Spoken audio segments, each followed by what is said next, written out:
Tout au long du 19e siècle, la montre bracelet était un bijou féminin. Les hommes, quant à eux, avaient des montres de poche. C'est la guerre des Boers en 1899 qui a tout changé. Les soldats britanniques en sont arrivés à l'évidence. Pendant un combat, l'heure n'est vraiment pas à chercher sa montre.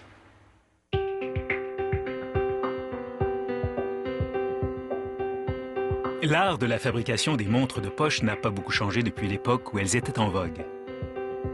Dans cet atelier suisse, les mouvements sont conçus minutieusement à la main, tout comme autrefois.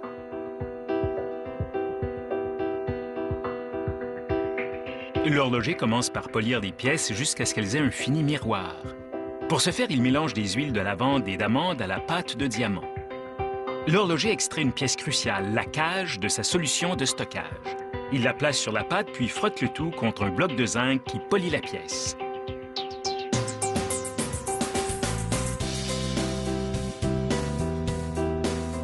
La cage est soigneusement débarrassée de toute poussière à l'aide d'un morceau de bois mou. Une horlogère polit ses bords, enlevant de minuscules particules de matériaux afin que les autres pièces puissent s'y emboîter. L'horloger fixe maintenant des roues à la cage. Il s'agit du balancier et de la roue d'échappement. Il place les roues sur de minuscules rubis pour qu'elles s'usent moins rapidement. L'autre moitié de la cage complète ce mécanisme appelé le tourbillon. Inventé en 1789, ce dispositif mécanique de roues tournant sur elles-mêmes permet de contrebalancer les effets de la gravité, ce qui améliore la précision de la montre.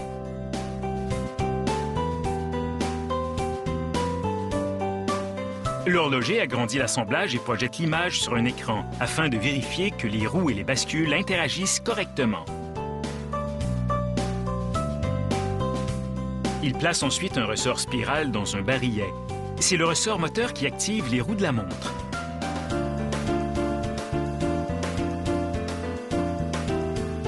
L'horloger plonge une cheville dans de la graisse et l'utilise pour lubrifier ce ressort. Il le recouvre ensuite d'un couvercle qu'il referme bien à l'aide d'un outil spécial. Puis, met le barillet en place avec soin dans sa fente sur la platine.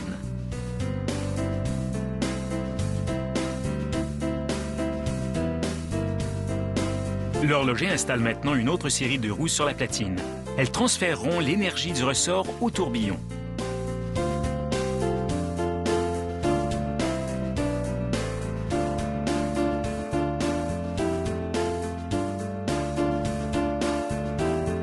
Il fixe un pont roue qui agira comme pivot tandis qu'elle tourne.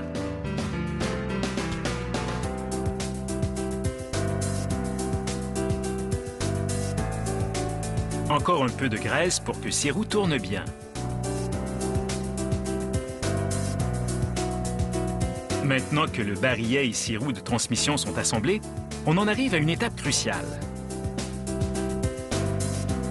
L'horloger place le mécanisme dans un support qui facilite l'installation du tourbillon.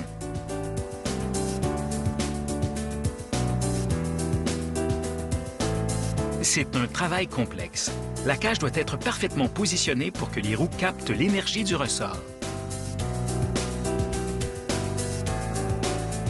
L'horloger transfère ensuite le mécanisme à un autre support afin d'insérer la tige de remontoir.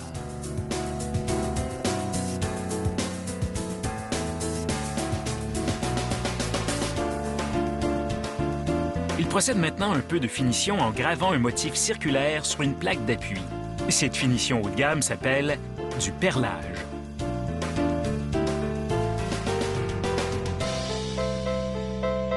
L'horloger fixe cette plaque texturée du côté du cadran de la montre.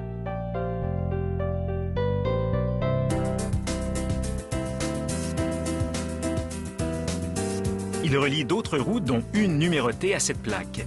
Ces roues indiqueront la date du jour. Un autre pont retient les roues qui mènent à celle indiquant la date. L'horloger le fixe à l'aide de minuscules vis, puis glisse la deuxième roue de date sur son axe et vérifie le mécanisme de mise à l'heure. Dans la prochaine capsule, vous verrez la finition de cette magnifique montre.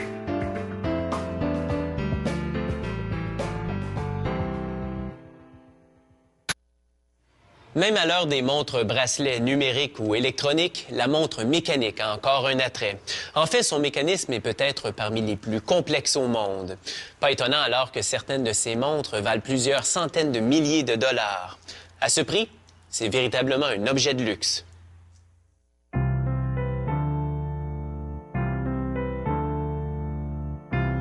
Dans une usine nichée au cœur de la campagne suisse, une équipe hautement qualifiée a assemblé le mouvement d'une montre-bracelet de luxe à tourbillon. Un horloger ajuste maintenant le cadran fait main sur ce mouvement. À l'aide d'un outil spécial, il presse les aiguilles sur un axe au centre de la montre. Il peut ainsi ajuster l'heure et la date.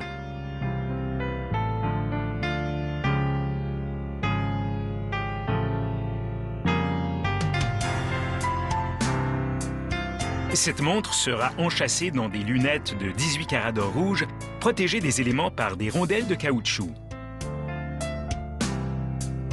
L'horloger fixe le boîtier intermédiaire au mouvement, puis complète l'installation de la tige de remontoir et de la couronne.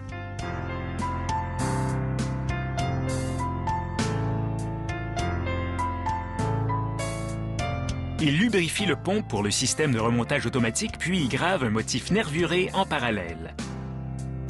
Et c'est un ajout esthétique qui donne à cette montre de luxe une belle apparence tant à l'intérieur qu'à l'extérieur.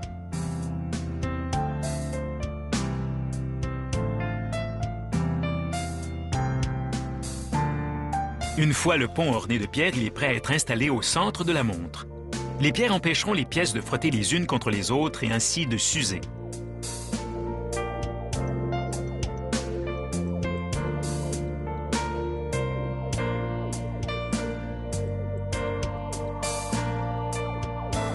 Une artiste grave le rotor qui sera fixé au pont et qui remontera automatiquement la montre. C'est une pièce caractéristique qui peut refléter les goûts personnels du client.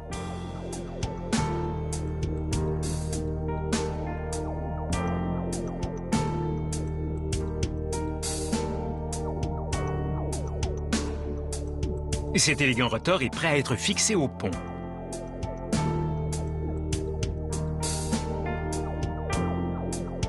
Une fois installé, le moindre mouvement le fera osciller, ce qui remonte le ressort moteur de la montre.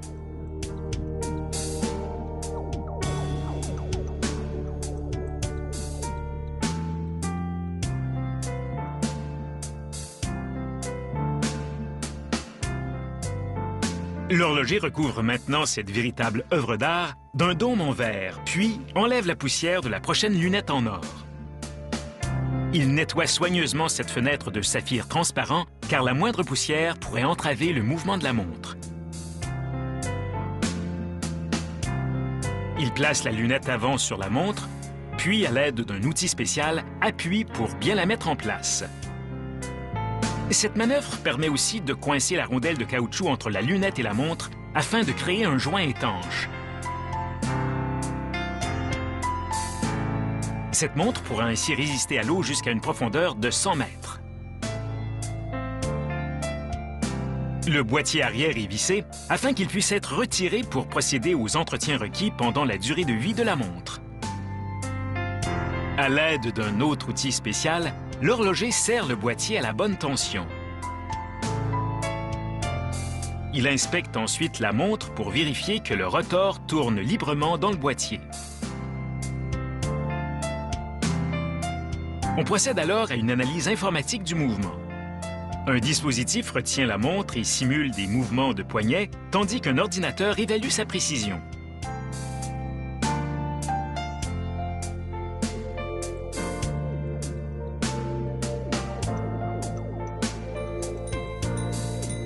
C'est la sonnerie en option sur certains modèles.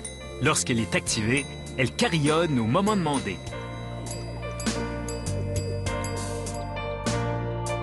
La montre est maintenant plongée dans l'eau. Si des bulles apparaissent, il y a une fuite. Il n'y en a pas, la montre est donc étanche. Cette incroyable montre vous coûtera la bagatelle de 150 000 $. Mais elle deviendra assurément un bijou de famille qui résistera à l'usure du temps.